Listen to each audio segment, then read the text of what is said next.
안녕하세요. 삶의 교훈 채널에 오신 것을 환영합니다. 오늘은 중요한 주제에 대해 이야기해 보려고 합니다. 여러분은 혹시 궁금해 하신 적이 있으신가요? 왜 대부분의 어르신들이 80세 이후에 갑자기 쇠약해지는 것처럼 보일까요? 불과 몇 년 전만 해도 정신이 맑고 건강했던 분들이 80세가 넘으면서 서서히 쇠퇴하기 시작합니다. 사실 많은 분들이 80세 이후의 삶은 단순히 유전자나 운에 달려 있다고 생각하십니다. 하지만 그것은 전체 이야기의 일부일 뿐입니다. 오늘 저는 여러분과 함께 우리가 잘 알지 못하고 거의 이야기되지 않는 5가지 예상치 못한 이유들에 대해 살펴보려 합니다. 이 이유들이 왜 많은 노인들이 80세 이후 오래 살거나 건강을 유지하는 데 어려움을 겪는지 설명해 드리겠습니다. 이것들은 식이요법, 흡연, 운동과 같은 흔한 요인들이 아닙니다. 이는 더 깊고 더 미묘한 요소들로 심지어 대부분의 것들을 올바르게 해온 사람들에게도 종종 간과되는 부분입니다. 그리고 좋은 소식은 일단 이것들이 무엇인지 알게 되면 여러분이 할 수 있는 일이 있다는 것입니다. 그래서 만약 여러분이 80세 이후의 장수에 정말로 방해가 되는 것이 무엇인지, 그리고 아직 시간이 있을 때 어떻게 이를 방지할 수 있는지 궁금하셨다면 이 영상의 끝까지 함께 해주시기 바랍니다. 이 5가지 예상치 못한 이유들이 여러분이 나이 드는 방식을 바꾸는 데 도움이 될 수 있습니다. 듣기 전에 말이죠. 이 채널 삶의 교훈은 여러분의 건강하고 행복한 노년을 위한 지혜를 나누고자 합니다. 아직 구독하지 않으셨다면 지금 바로 구독 버튼을 누르시고 알림 설정도 해두시면 새로운 영상을 놓치지 않으실 수 있습니다. 여러분의 지원이 저희가 좋은 콘텐츠를 계속 만들 수 있게 도와줍니다. 자, 이제 시작해볼까요? 1. 미시적 사회적 교류의 상실. 여러분, 우리 인생에서 가장 소중한 것 중 하나가 바로 사람들과의 만남이라는 사실을 아시나요? 특히 80세 이후에 많은 어르신들이 쇠약해지는 첫 번째 이유는 전문가들이 미시적 사회적 교류라고 부르는 것의 조용한 사라짐입니다. 이것은 여러분의 깊은 우정이나 가족 모임이 아닙니다. 물론 그것들도 중요하지만 오히려 여러분이 알아차리지도 못한 채 일상생활을 채우던 작고 사소해 보이는 상호작용들입니다. 생각해보세요. 예전에 얼마나 자주 우편 배달부에게 인사했는지, 식료품점 계산대에서 점원과 짧은 농담을 나눴는지, 또는 거리 건너편에서 개를 산책시키는 이웃에게 고개를 끄덕였는지 말입니다. 그 작은 접촉의 순간들은 단지 즐거운 것만이 아니었습니다. 그것들은 여러분의 신경체계를 조절하고 소속감을 강화하며 뇌의 사회적 연결망을 날카롭고 활발하게 유지시켜 주었습니다. 그런데 80세가 지나면 많은 어르신들이 직접 가게에 가는 것을 멈추게 됩니다. 온라인으로 물건을 주문하거나 가족에게 도움을 요청하지요. 청력이 예전 같지 않아서 낯선 사람들과 대화하는 것을 그만두게 되고, 또는 날씨가 조금 춥다거나 무릎이 불안정하다는 이유로 밖에서 걷는 것을 그만두게 됩니다. 그리고 이런 작은 사회적 접촉점들이 사라지기 시작하면 다른 무언가도 함께 사라집니다. 바로 활력입니다. 흥미로운 점은 대부분의 사람들이 이런 일이 일어나고 있다는 것을 깨닫지도 못한다는 것입니다. 단지 생활을 단순화하고 있다고 생각하지만 실제로는 뇌 기능을 자극하고 기분을 높이고 여전히 살아 숨쉬는 일상세계의 일부임을 신체에 알리는 낮은 수준의 사회적 상호작용을 제거하고 있는 것입니다. 제가 아는 80대 남성 중에 매일 아침 같은 커피숍에 걸어가서 같은 직원들에게 인사하고 기모퉁이에서 같은 세 사람에게 고개를 끄덕이는 것만으로도 정신을 맑게 유지하는 분이 있었습니다. 그 5분간의 인간적 연결은 단순한 일상이 아니었습니다. 그것은 생명의 피였습니다. 그것이 그의 하루의 형태를 주었습니다. 그것이 그를 책임감 있게 만들었습니다. 그것이 그를 존재감 있게 만들었습니다. 그리고 이것이 사라질 때 생물학적 비용이 있습니다. 뇌는 외로움에 반응합니다. 깊은 종류와 미묘한 종류 모두 스트레스로 받아들입니다. 그것은 호르몬 수치를 변화시키고 염증을 증가시키며 면역력을 약화시킵니다. 하지만 가장 중요한 것은 기억력, 집중력, 감정 조절을 담당하는 뇌의 네트워크를 축소시키기 시작한다는 것입니다. 쉽게 말해서 그것은 당신이 더 빨리 늙게 느끼게 합니다. 그래서 만약 여러분이 하루 동안 사람들과 대화하는 것이 줄었다거나 또는 간단한 심부름을 위해 외출하는 것을 그만두었거나 가벼운 대화를 시작하는 것을 그만두었거나 또는 지역사회에서 존재감이 없어진 것 같다면 이제 그것을 되돌릴 때입니다. 왜냐하면 이런 연결의 순간들, 심지어 잊혀질 수 있는 것들조차도 조용히 여러분의 뇌와 신체에게 여러분이 여전히 중요하다고 말해주고 있기 때문입니다. 여러분은 여전히 무언가의 일부입니다. 그리고 그 메시지는 살아있기 위한 가장 강력한 약 중 하나입니다. 단지 연수가 아니라 정신적으로도 말입니다. 2. 과도한 조심성으로 인한 비활동. 여러분, 우리가 나이 들면서 조심스러워지는 것은 자연스러운 일입니다. 하지만 80세 이후 많은 분들이 더 오래 살지 못하는 또 다른 조용한 이유는 겉으로 보기에는 지혜처럼 보이는 것, 바로 조심성입니다. 그러나 조심성과 과도하게 조심스러워지는 것 사이에는 미묘한 경계선이 있습니다. 그리고 일단 그 선을 넘어서면 그 결과는 즉각적이지는 않지만 항상 누적됩니다. 보통 좋은 의도에서 시작됩니다. 아마도 계단에서 한번 미끄러졌거나 보도에서 거의 균형을 잃을 뻔했을 수도 있습니다. 그래서 밖에서 걷는 것을 줄이기로 결정합니다. 낮은 선반에 손을 뻗거나 자동차 뒷좌석에 올라가는 것을 멈춥니다. 더 많이 앉아있고 더 오래 앉아있게 됩니다. 주변 사람들은 여러분의 조심성을 칭찬합니다. 무리하지 마세요. 편안히 쉬세요. 라고 말하죠. 그리고 깨닫기도 전에 여러분은 안전하지만 정적인 삶을 만들어버린 것입니다. 하지만 아무도 말하지 않는 것이 있습니다. 움직임이 멈추면 그와 함께 힘도 멈춥니다. 단지 여러분의 다리나 팔뿐만 아니라 여러분의 협응력, 균형 감각, 내적 안정성에서도 말이죠. 여러분의 몸은 효율적으로 유지하기 위해 쉬는 기계가 아닙니다. 오히려 손질이 필요한 정원과 더 비슷합니다. 그리고 활동이 물방울처럼 줄어들면 상태는 그대로 유지되지 않습니다. 오히려 약해집니다. 가장 먼저 나타나는 곳 중 하나는 바로 몸의 중심부입니다. 대부분의 사람들은 그 깊은 통 근육이 모든 것에 얼마나 중요한지 깨닫지 못합니다. 서는 것, 걷는 것, 들어올리는 것, 심지어 의자에서 일어나는 것까지 말이죠. 만약 그 근육들이 몇 주만이라도 사용되지 않으면 그것들은 줄어듭니다. 그리고 그것들이 줄어들면 여러분의 균형은 고통받습니다. 여러분은 흔들리기 시작하고 그 순환은 더 깊어집니다. 제가 아는 82세의 월터라는 남성은 비 오는 날 한 번 미끄러진 후 저녁 산책을 멈추었습니다. 부러진 뼈는 없었고 그저 놀란 것뿐이었습니다. 하지만 그 놀람만으로도 충분했습니다. 그는 매일 저녁 한 마일을 걷던 것에서 대부분의 밤을 앉아서 텔레비전을 보는 것으로 바뀌었습니다. 6개월 내에 그는 1파운드의 근육을 잃었습니다. 그의 다리는 젤리처럼 느껴졌습니다. 그의 의사는 경고했지만 손상은 이미 시작되었습니다. 월터는 약해서 멈춘 것이 아니었습니다. 그는 멈췄기 때문에 약해진 것입니다. 물론 제가 실제 위험을 무시하라고 제안하는 것은 아닙니다. 자신을 보호하는 현명한 방법들이 있습니다. 난간을 사용하거나 안정적인 신발을 신거나 통로를 정리하거나 도움이 된다면 지팡이를 사용하는 것까지도 말입니다. 하지만 위험을 관리하는 것과 그것에 굴복하는 것 사이에는 차이가 있습니다. 두려움이 여러분의 움직임을 지시할 때 몸은 어떻게 움직이는지 완전히 잊기 시작합니다. 그래서 만약 여러분이 신체적으로 할 수 없어서가 아니라 무슨 일이 일어날지 두려워서 더 적게 하고 있다는 것을 알아차렸다면 그것에 주의를 기울이세요. 자신에게 물어보세요. 나는 나 자신을 보호하고 있는 것인가? 아니면 천천히 사라지고 있는 것인가? 왜냐하면 80세 이후에 살아있다는 것은 단지 넘어지지 않는 것만이 아니기 때문입니다. 그것은 계속해서 움직이는 것입니다. 심지어 더 조심스럽게, 더 천천히, 더 의도적으로 해야 한다고 해도 말입니다.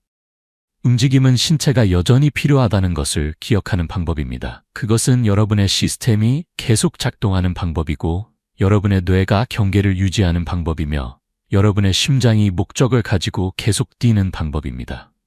3. 불규칙한 빛 노출로 인한 수면주기 교란.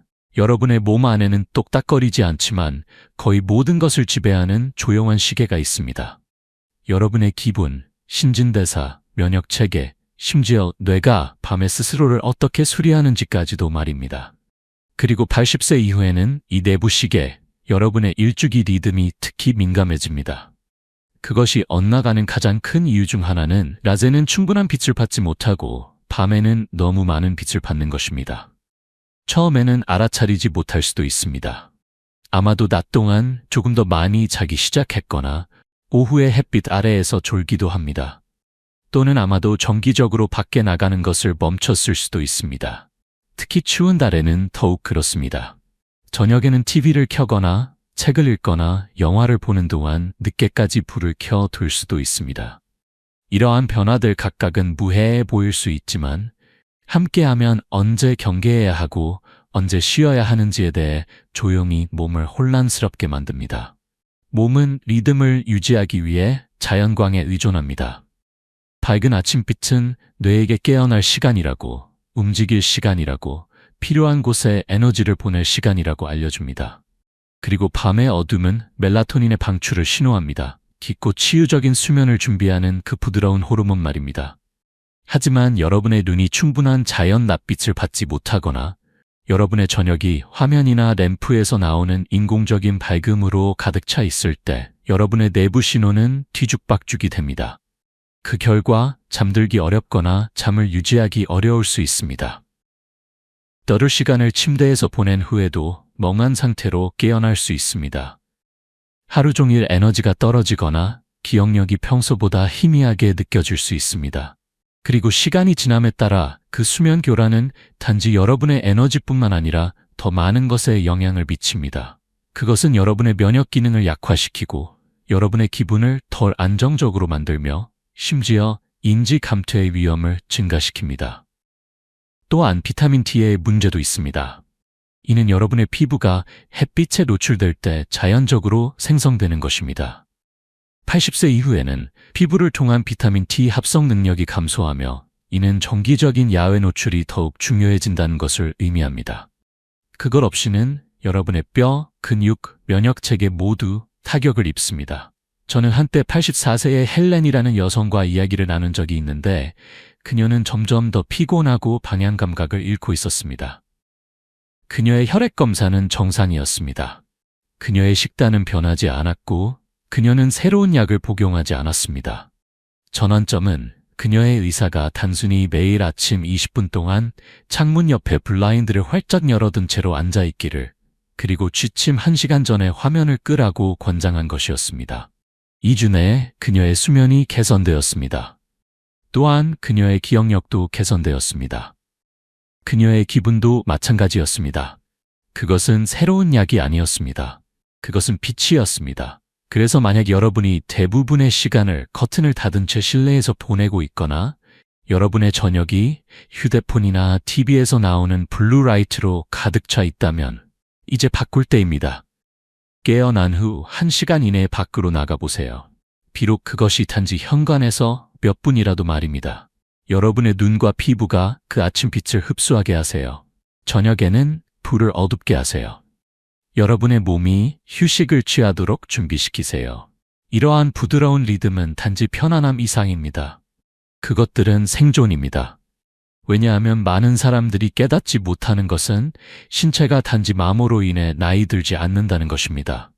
또한 무질서로 인해 시스템이 동기화되지 않음으로 인해 나이 듭니다.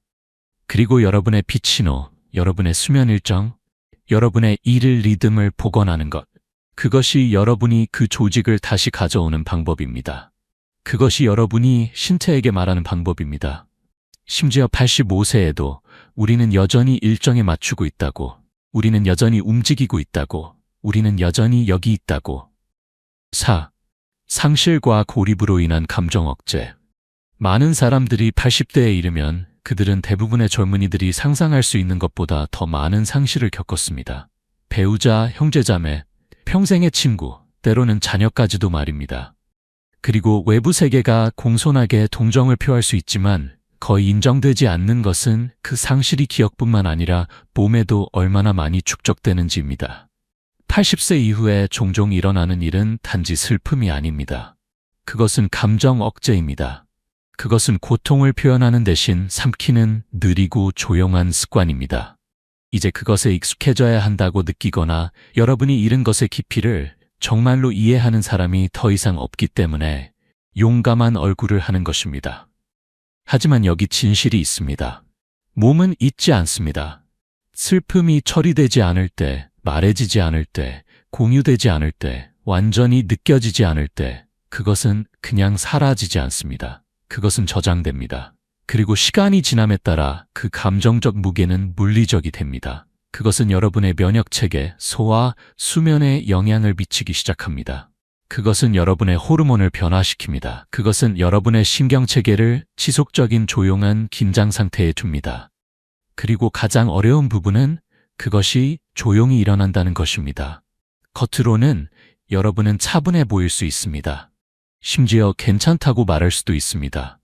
하지만 만약 여러분의 어깨가 조금 더 무거워졌다면, 만약 여러분의 호흡이 조금 더 얕아졌다면, 만약 여러분의 불꽃이 여러분이 더 이상 자신처럼 느끼지 않을 만큼 충분히 희미해졌다면 슬픔이 그 이유일 수 있습니다. 비록 여러분이 수년 동안 그것에 대해 말하지 않았더라도 말입니다. 저는 86세의 조지라는 남성을 기억합니다. 그는 60년 동안 함께한 아내를 잃었습니다. 그는 많이 울지 않았습니다. 그것은 자신의 방식이 아니라고 말했고 자신은 괜찮다고 말했습니다. 하지만 1년 내에 그는 체중이 줄고 노인센터에 가는 것을 멈추고 잠을 자는데 어려움을 겪기 시작했습니다. 질병 때문이 아니라 그의 몸이 한 번도 풀려나도록 허락되지 않은 슬픔을 짊어지고 있었기 때문입니다. 감정적 고통이 손상을 입히기 위해 극적일 필요는 없습니다. 그리고 그것이 여러분의 건강에 나타날 때쯤이면 그 연결이 항상 명확한 것은 아닙니다. 80세를 훨씬 넘어 살아있게 하는 것은 종종 신체적 강인함만이 아닙니다. 그것은 감정적 환기입니다. 그것은 슬픔, 두려움, 갈망에 대한 안전하고 열린 출구를 갖는 것입니다. 그것은 그녀가 그립다 또는 나는 여전히 화가 난다 또는 나는 외롭다 라고 말할 수 있고 그것에 대해 판단받지 않는 것입니다. 그런 종류의 해제는 심장이 다시 숨 쉴 수 있게 합니다. 그리고 심장이 숨 쉴 수 있을 때 몸은 치유될 수 있습니다. 그래서 오래 사는 사람들은 어떤 종류의 출구를 갖는 경향이 있습니다. 아마도 그것은 신뢰할 수 있는 친구일 수 있습니다. 아마도 그것은 일기장일 수 있습니다. 아마도 그것은 신앙이나 커뮤니티 그룹이나 심지어 수십 년 동안 짊어진 이야기들을 풀어내는데 도움을 주는 치료사일 수도 있습니다. 형태가 무엇이든 원칙은 동일합니다. 표현되는 것은 변형될 수 있습니다. 묻히는 것은 고통받습니다.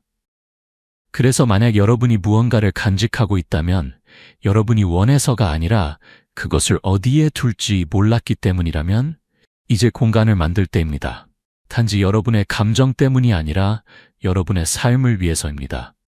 왜냐하면 진실은 심장은 조용히 멈추기 시작하기 전에 그렇게 많은 것을 짊어질 수 있다는 것입니다. 그리고 만약 여러분이 80세를 훨씬 넘어 단지 숨쉬는 것이 아니라 살아있게 하고 싶다면 여러분은 그것이 느끼도록 해야 합니다. 5. 일상적 목적의 점진적 상실. 많은 사람들이 80세 이후에 번창하지 못하는 가장 보이지 않는 이유 중 하나는 우리가 종종 사라질 때까지 당연하게 여기는 무언가에 들인 침식입니다. 일상적 목적입니다.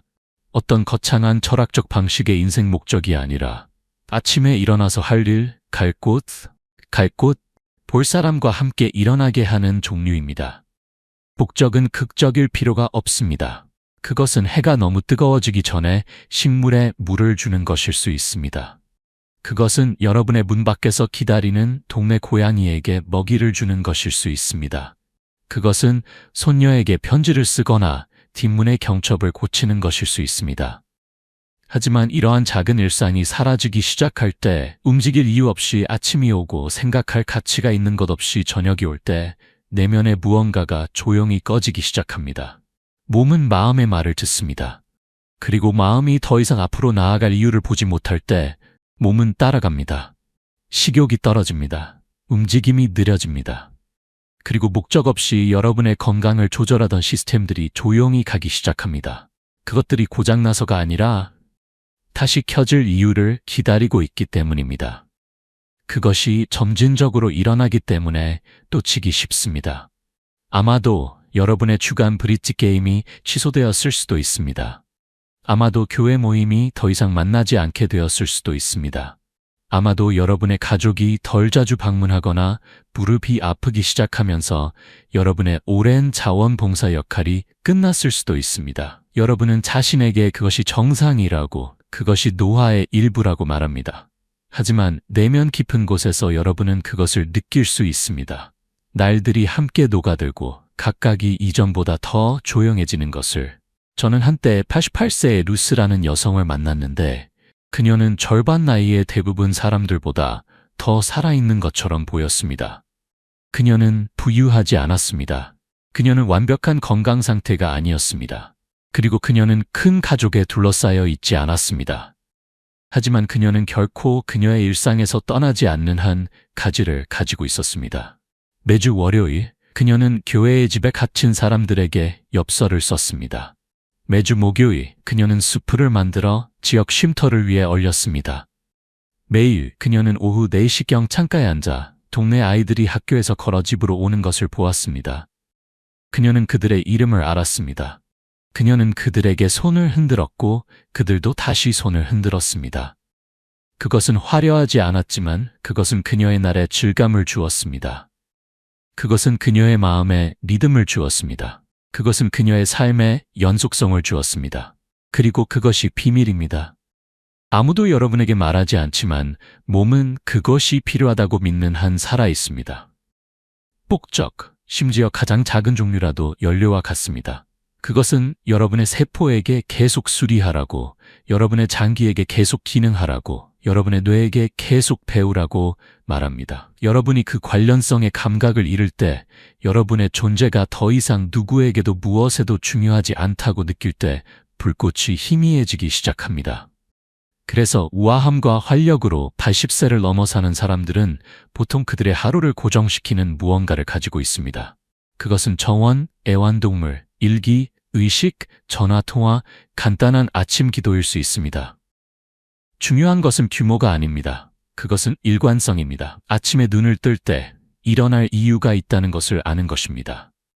그래서 만약 여러분이 조금 표류하는 것 같은 느낌이 든다면 마치 여러분의 날들이 형태나 의미를 잃은 것처럼 그것을 무시하지 마세요. 그것은 단지 슬픔이 아닙니다. 그것은 신호입니다. 여러분의 몸이 다시 리듬을, 구조를, 연결을, 목적을 요청하고 있는 것입니다. 왜냐하면 결국 장수는 단지 심장이 뛰는 것에 관한 것이 아니기 때문입니다. 그것은 심장이 뛰기를 원하는 것에 관한 것입니다. 그리고 계속 나아가고 연결되어 있고 여전히 중요하다는 그 조용한 욕망, 그것이 사람들을 80세를 넘어 여전히 충만하게 느껴지는 삶으로 이끌어주는 것입니다.